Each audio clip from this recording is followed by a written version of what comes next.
नन्ही सी हंसी भोली सी खुशी फूलों की वो बाहें भूल गए जब गुलशन दी आवाज हम घर की राहें भूल गए। हमसे नहीं कई आंखों से जाने तन सो चांद बुझे हम नींद उसी दिन आएगी जब देखेंगे आबाद तुझे। तेरी मिट्टी में मिल जाना गुल बन के मैं खिल जाऊं इतनी सी है दिल की आरज़ू। तेरी नदियों में बह जाऊं तेरे खेतों में लहराऊं इतनी सी है दिल की आरज़ू। ने जो जो हमारे साथ किया है हम पूरी जिंदगी में हम कभी नहीं भूल सकते हैं। ये जो आज की जो खुशी है ना, इट इज नेवर हम कभी नहीं भूल सकते। आप दिल्ली पुलिस वालों को बहुत बहुत धन्यवाद और बहुत थैंक्स।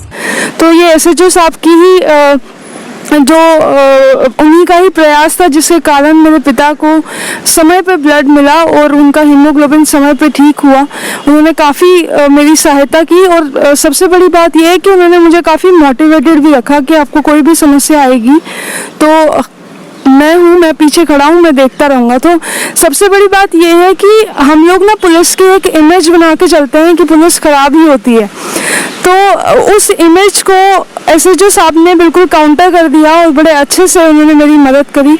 कम पड़ रहा है, बस शब्द देखिए जैसा कि उन्होंने बोला उनके पास शब्द नहीं है दिल्ली पुलिस के लिए, दिल की पुलिस के लिए, और ये पॉसिबल हो पाता है उन कुछ बहादुर सिपाहियों, उन कुछ बहादुर अधिकारियों के तहत जो दिन रात कोरोना फाइटर से लड़ रहे हैं और लॉकडाउन में उनकी खुशियों का भी ध्यान रख रहे हैं जो शायद दोबारा ना आ पाती। धन्यवाद, बहुत बहुत धन्यवाद आपका।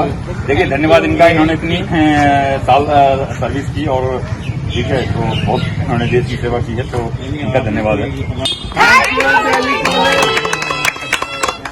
इस पूरी महामारी के बीच में कुछ ऐसे योद्धा हैं जो 24 घंटे लोगों की मदद के लिए तैयार रहे हैं और देश ने उनको बार बार प्रणाम किया है। यहाँ तक कि उन पर फूलों की बरसात भी की गई थी। अगर हम बात करें डॉक्टरों की, अगर हम बात करें दिल्ली पुलिस की, हमारे कोरोना फाइटर्स 24 घंटे खड़े हैं लोगों की मदद के लिए। इसी बीच में एक नया रूप निकल कर आया है दिल्ली पुलिस का।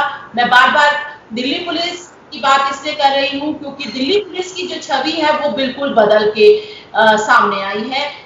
हम किसी भी स्टेट की पुलिस के बारे में बात कर रहे हैं, हर किसी स्टेट की जो पुलिस है वो मदद के लिए खड़ी है। आज हमारे साथ मधु विहार थाने के एसएचओ राजीव कुमार जी जुड़ेंगे हमसे बात करने के लिए, क्योंकि इन्होंने जो पूरे महामारी के दौरान जो काम किया है, जो उठाए हैं, वो बहुत ही सराहनीय है। एक मददगार के रूप में लोगों के लिए आगे आए हैं। बहुत सारे आर्टिकल्स इनके न्यूज़पेपर में छपे हैं, बहुत सारी स्टोरियां सोशल मीडिया में आई है, टीवी में आई है। आज राजीव जी से हम बात कर रहे हैं। राजीव जी, इंडियाज 18 में आपसे बहुत पहले बात करी थी और आपसे जानकारी ली थी, आपने क्या क्या कहा और क्या क्या किया। बहुत अच्छा लगा। इंडियाज 18 से जुड़ने के लिए आपका बहुत बहुत धन्यवाद। सबसे पहले राजीव जी, जब लॉकडाउन हुआ था, एकदम लॉकडाउन हुआ, किसी की कोई तैयारी नहीं थी, तो सबसे बड़ा चैलेंजिंग जॉब जो था वो डॉक्टर्स के सामने आया, दिल्ली पुलिस के सामने आया कि कैसे इसको मेंटेन करना है, क्योंकि कई ऐसे भी लोग थे जो लॉकडाउन को मान नहीं रहे थे। धन्यवाद तृप्ता। जैसा कि आपने खुद ही बताया, तो जो ये कोरोना महामारी जब आया तो ये एक ऐसी इंसिडेंट ऐसा हुआ जिसके बारे में, इस ढंग की चीज़ों के बारे में कभी किसी ने सोचा भी नहीं था। वर्ल्ड वाइड ये सारा फैला हुआ है और ऐसा किसी के पास ना पास एक्सपीरियंस था, ना कोई अनुभव था। तो जब गवर्नमेंट ने लॉकडाउन की घोषणा की तो कुछ लोग थे जो मतलब कि पालन नहीं कर रहे थे और कुछ लोग थे जो बढ़ चढ़ के पालन किए, तो दोनों तरह की लोग थे। तो इसमें जो एज पर रूल्स, जो भी कानून के अनुसार जो भी बनती थी, जो वायलेटर्स थे उनके खिलाफ हम समय समय पे उनके खिलाफ केस रजिस्टर्ड किए, उनके खिलाफ हमने एक्शन भी लिया है। और लेकिन है क्या कि दो चीज़ें हैं, एक तो है प्रोसिक्यूशन और एक एजुकेशन। अब हर आदमी को प्रोसिक्यूशन नहीं कर सकते, इतने बड़े देश में जहाँ इतने ज़्यादा लोग रहते हैं तो हर आदमी के खिलाफ आप प्रोसिक्यूशन नहीं कर सकते हैं, तो एजुकेशन भी जरूरी है। तो इस संदर्भ में हमने अपनी एक पेट्रोलिंग पार्टी बनाई थी जो बसों में जाती थी इलाकों में, और जब कभी कहीं भी हमें कोई वायलेटर दिखता था तो हम उनको बसों में ले आते थे। बसों में ला करके फिर उनको हम पार्क में बिठा करके और उनको हम एजुकेट करते थे कोरोना महामारी के बारे में थ्रू म्यूजिक। जो कोरोना से रिलेटेड कई सारे पैरोडी बने हुए थे जो सोशल मीडिया पे काफ़ी वायरल थे, वो उनको हम सुनाते थे और उसके थ्रू उनको हम एजुकेट करते थे कि घर पे रहना कितना जरूरी है और सोशल डिस्टेंसिंग का पालन करना कितना जरूरी है इस महामारी से अपने को। राजीव जी, क्योंकि बहुत लंबे समय से मैं आपकी पुलिसिंग देख रही हूँ और बहुत काम मैंने आपके साथ किया है, चाहे आप ईस्ट दिल्ली में तैनात रहे, साउथ ईस्ट दिल्ली में तैनात रहे, आपका एक अलग ही कार्यशैली है काम करने की। आप लोगों से कनेक्ट होते हैं, उनके दिल से कनेक्ट होते हैं और जो लोग आपसे जुड़े हुए हैं वो आपकी कार्यप्रणाली को जानते हैं। यहाँ पर दिल्ली पुलिस ने एक अलग ही रोल अदा किया और लोगों की मददगार के रूप में सामने आई। उनमें सबसे पहला नाम शायद मैं कहूंगी दिल्ली पुलिस में आपका आएगा, क्योंकि आपने वो ड्यूटी निभाई है जो शायद आपकी ड्यूटी में नहीं थी। आपने रिटायरमेंट में लोगों को जो एक पार्टी दी जाती है वो पार्टी नहीं हुई, आप उनके पास गए, आपने टैबलेट लोगों तक पहुंचाई जो जरूरत थी, आपने छोटे बच्चों को दूध पहुंचाया जिनको जरूरत थी जो नहीं ले पा रहे थे। बहुत सारे ऐसे कारनामे आपने किए। मैं कारनामे इसलिए कह रही हूँ क्योंकि दिल्ली पुलिस के लिए ये बहुत बड़ा चैलेंज था कि इस रूप में निकलकर दिल्ली पुलिस आई है और दिल्ली पुलिस ने एक अलग ही दोस्ताना जो रवैया है वो अपनाया है। तो सबसे पहले राजीव जी मैं जानना चाहूंगी वो रिटायरमेंट जब आप गए और आपको पता चला कि कोई रिटायर हुआ है और उसके सरप्राइज आपने दिया, क्या था वो पूरा प्रकरण? देखिए, जब से कोरोना महामारी फैला तो जो ये इतनी बड़ी समस्या थी लोगों के सामने, इतनी बड़ी लॉकडाउन ये था, तो हर आदमी शुरू में कंफ्यूज था और किसी को पता नहीं चला क्या करना है और क्या नहीं करना है। तो अब पुलिस की जो रोल है, पुलिस की जो रोल पहले से ही मित्र की तरह थी, पहले भी पुलिस का मित्र की तरह ही व्यवहार था और पहले भी हम लोग डिस्ट्रेस में ही पुलिस को लोग कॉल करते थे और वो आते थे। लेकिन लॉकडाउन होने के कारण से आज डिस्ट्रेस का जो नेचर है वो बदल गया है। आज जैसे कि एक भूख बहुत बड़ी समस्या होगी, कई बार लोग कहते हैं कि ये काम पुलिस का नहीं है, लेकिन मेरा मानना है कि पुलिस का काम ये भी है। क्योंकि भूख से जुड़ी हुई सारी समस्याओं की जड़ भूख है। अगर आदमी भूखा रहेगा, उनका पेट नहीं भरेगा तो वो क्राइम की तरफ जाएंगे। अगर आप उनको भूख की समस्या समाप्त कर देंगे तो मेरा मानना है कि वो आदमी क्राइम की तरफ नहीं जाएगा। और इस तरह से अगर हम क्राइम प्रिवेंट करते हैं तो मैं समझता हूँ कि ये भी एक पुलिसिंग का पार्ट है, क्योंकि पुलिसिंग का पार्ट क्राइम प्रिवेंशन और क्राइम डिटेक्शन दोनों। और जो हिंदुस्तान में जो आपने पहले भी काफ़ी कवर किया है, तो दिल्ली पुलिस सदैव क्राइम प्रिवेंशन पे जोर देती रही है। जहाँ तक सवाल है इस रिटायरमेंट के बारे में, तो एक बड़ौदा हाउस से एक एम्प्लॉय थी जो महिला थी, वो रिटायर हुई थी। उनके ऑफिस से उनकी एक कलीग सोनिया जी, उनका फ़ोन आया और वो हमसे बात की और बताई कि ऐसे ऐसे वो उनका रिटायरमेंट हुआ है। लेकिन हम लोगों ने पहले से काफ़ी सारे प्लान बना रखे थे कि रिटायरमेंट पे हम ये करेंगे, लेकिन आज वो नहीं हो पा रहा। तो वो काफ़ी डिस्ट्रेस में है, क्योंकि आज से पहले जो रिटायरमेंट हुआ था उसमें वो काफ़ी बढ़ चढ़ के हिस्सा ली थी। तो वो चाह रही थी कि वो मतलब कोई केक वो भिजवाएं और हम उनको केक दे दें। तो मैंने उनसे बोला लॉकडाउन में ये संभव नहीं है कि आप कहीं से आएँ, और मैं इस चीज़ का अलाउ भी नहीं कर सकता, क्योंकि इसमें जो कानून है उसका वायलेशन होगा और लॉकडाउन का उल्लंघन होगा, तो उसमें आप कानून के खिलाफ बात जाएगी। लेकिन मैंने उनको एश्योर किया कि आप निश्चिंत रहें, मैं ये जिम्मेदारी जो है आपके बिहाफ पे, आपके डिपार्टमेंट के बिहाफ पे, ये मैं पूरा करूँगा। और इसी सीरीज में मैं अपनी टीम के साथ, हमारे जो स्टाफ हैं उनके साथ हम लोग उनके जो सोसाइटी है उनके गेट पे गए। गेट पे जा करके उनसे इंटरकॉम पे बात किया, उनको बाहर बुलाया और हमने उनको वहाँ पे फैसिलिटेट किया और उनका जो रिटायरमेंट है वो। उनके साथ एक लेडी और भी थी राजीव जी, हमें पता चला आपने उसको भी सरप्राइज दिया। उनके साथ एक लेडी और थी, उन्होंने भी आपसे कहा कि मैं भी हमें पता चला कहीं से कि आपने उनको भी सरप्राइज दिया। जी तृप्ता जी, ऐसा जब हुआ जब वो हम क्योंकि गेट पे ही कर रहे थे तो तमाम सोसाइटी के लोग अपनी बालकनी से देख रहे थे, तभी एक महिला और वहाँ आई और उन्होंने बताया कि वो भी भारत इलेक्ट्रॉनिक्स लिमिटेड से रिटायर हुई है और कल ही वो भी रिटायर्ड हुई हैं, लेकिन उनके बारे में ऐसा कुछ नहीं हुआ। तो वो जानना चाह रहे थे कि हमने कैसे इनको किया। तो जैसे ही क्योंकि उन्होंने मुझे ही कांटेक्ट किया, मैं समझ गया, मैंने उनको कहा 2 मिनट आप रुक जाएं, मैं अभी इनका करता हूं और आपका भी नंबर जो है साथ के साथ ही है, अभी मैं इनके बाद में आपका भी करता हूं। उनको मैं पता भी नहीं चलने दिया कि उनके लिए मैं नहीं आया। और इनका जैसे ही मैं किया विदिन 2 और 3 मिनट्स मैं एक और बुके मंगवा करके फिर मैंने उनको भी सम्मान किया और उनका भी रिटायरमेंट का। राजीव जी, हमने ये सुना है कि आप खाना भी लोगों को दे रहे हैं जो अभी इस समय जिनको जरूरत है, और साथ ही खाना तो आप दे भी रहे हैं और साथ ही वो छोटे छोटे बच्चों को मिल्क पाउडर और जो दूध की थैलियां हैं वो भी प्रोवाइड करवा रहे हैं।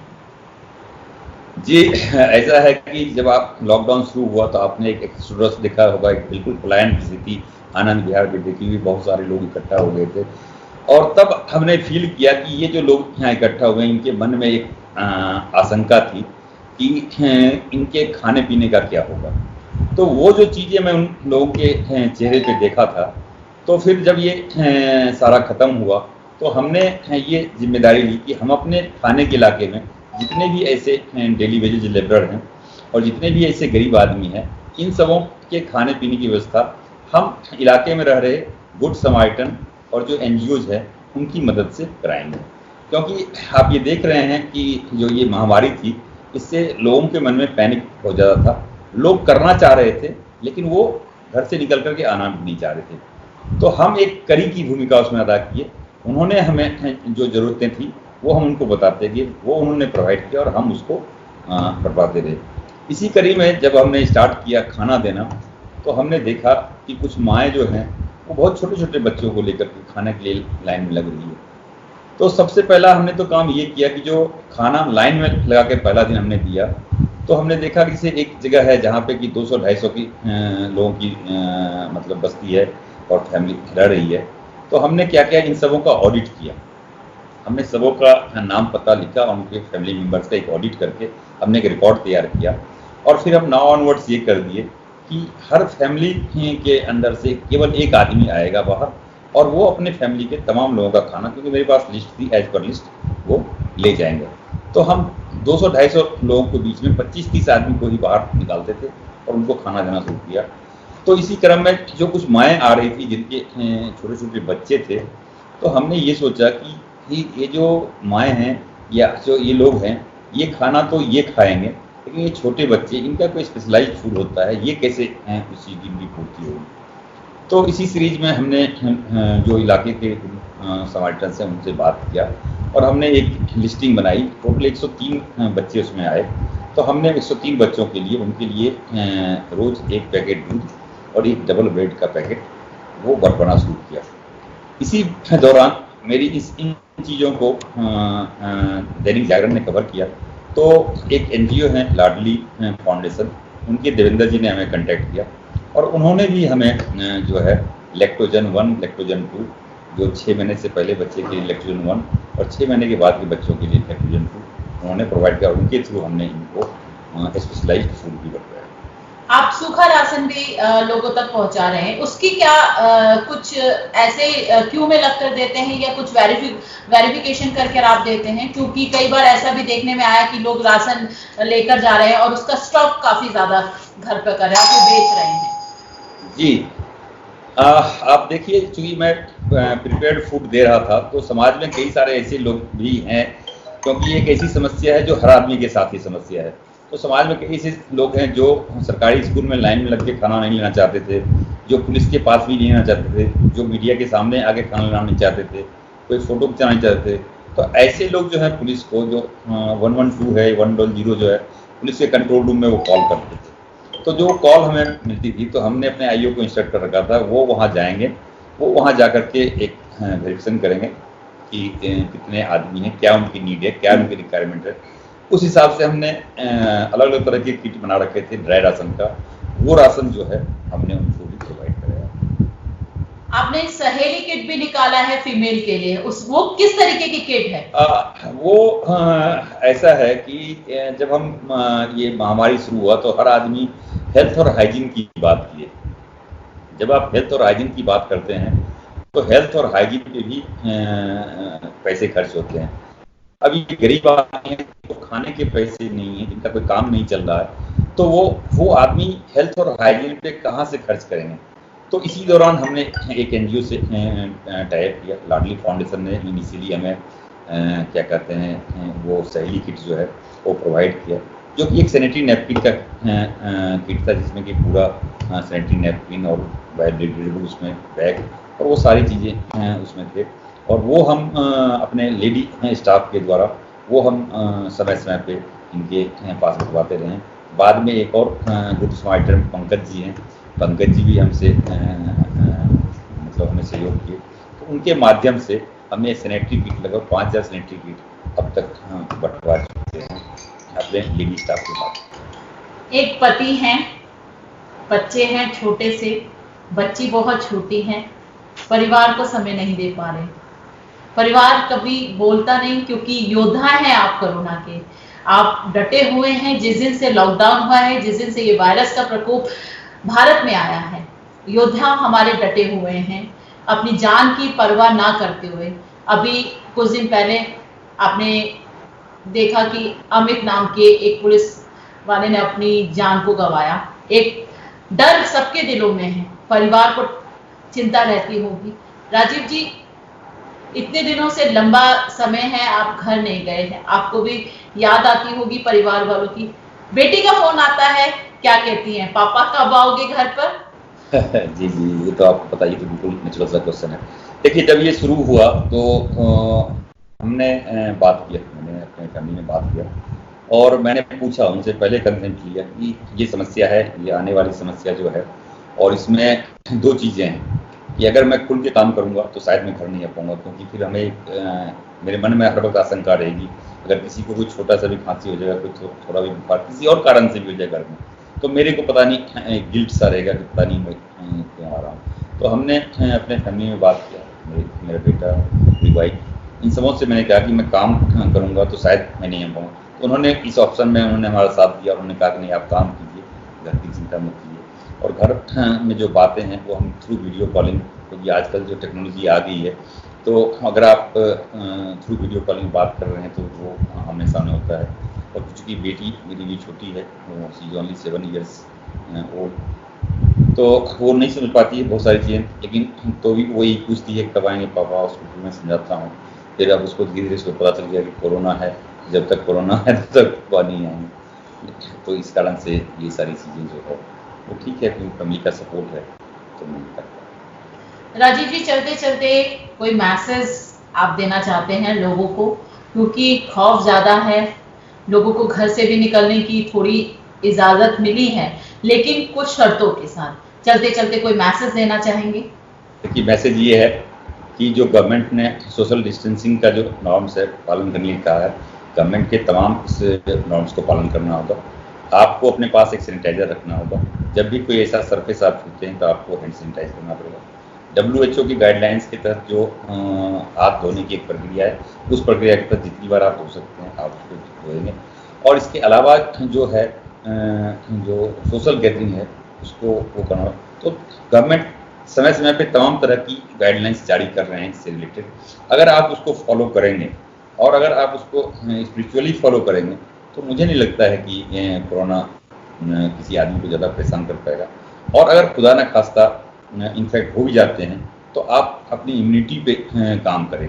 अगर अपनी इम्यूनिटी को बढ़ा कर रखें, जैसे कहते हैं गर्म पानी पीना, एक आयुष मंत्रालय का काढ़ा है वो पीना, इस ढंग की चीज़ें, जो साइट्रस फूड है वो हल्दी का उपयोग करना, अगर ये सारी चीज़ें जो हमारी पहले से हमारा देश इस मामले में बहुत धनी था, हम पहले भी इस को करते थे, लेकिन बीच में हम इन चीज़ों को भूल गए थे। अगर उस चीज़ को हम फिर से करने लगे तो मुझे नहीं लगता है कि कोरोना जो है हमारे देश में लोगों को ज़्यादा परेशान करेगा।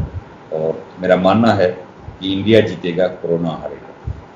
बिल्कुल सही कहा राजीव जी, इंडिया जीतेगा, कोरोना हारेगा। और सबसे बड़ी बात मैं ये कहना चाहूंगी कि आप जैसे योद्धा अगर हमारे साथ और हमारे देश में इस तरह के योद्धा रहेंगे तो शायद हिंदुस्तान बहुत आगे जाएगा। इंडिया 18 से बात करने के लिए बहुत बहुत धन्यवाद राजीव जी। और इंडिया 18 समय समय पर आप जैसे योद्धाओं को सलाम करता है और साथ में कहता है आप अपना ध्यान रखिए। तो जुड़ने के लिए बहुत बहुत धन्यवाद। नमस्कार राजीव जी। नमस्कार, थैंक यू।